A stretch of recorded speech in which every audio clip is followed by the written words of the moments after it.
আর হিন্দু ভাইরা আপনি চুল কাটতে পারবেন কিনা বলেন? পারবেন। তার দোকান থেকে দই মিষ্টি কিনতে পারবেন কিনা? হ্যাঁ, আমার মুসলিম ভাইয়ের দোকান থাকলে ওইটারে আমি বেশি প্রায়োরিটি দিব, ঠিক কিনা? কিন্তু যদি তাদের সার্ভিস নিতে চান, প্রোডাক্ট নিতে চান, পারবেন। তার দলিল সহিহ বুখারী, আম্মা জান আয়েশা রাদিয়াল্লাহু তাআলা আনহা বলেন, ইশতারা রাসূলুল্লাহ সাল্লাল্লাহু আলাইহি ওয়াসাল্লাম মিন ইয়াহুদিয়িন তুআমান ওয়া রাহানাহু দিরআহু মিন হাদিদ। রাসূল সাল্লাল্লাহু আলাইহি ওয়াসাল্লাম এক ইহুদির কাছ থেকে, কার কাছ থেকে? সবাই বলে নাই কার কাছ থেকে? আমার নবী, পেয়ারা নবী এক ইহুদির কাছ থেকে জব কিনেছিল। জব, বার্লি, যেটা দিয়ে রুটি বানায়।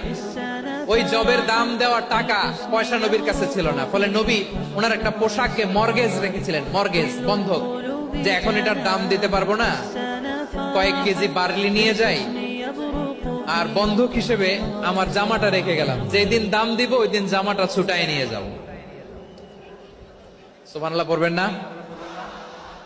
বাকিতে নিছিলেন, বাকিতে।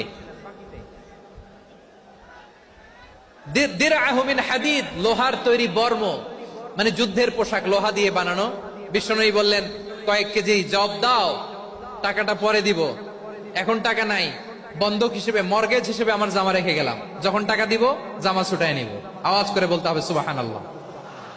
এ থেকে বোঝা গেল অমুসলিমদের সাথে ফিনান্সিয়াল ডিলিং করা যায়, অর্থনৈতিক লেনদেন করা যায়, কেনাবেচা করা যায়, প্রোডাক্ট কেনা যায়।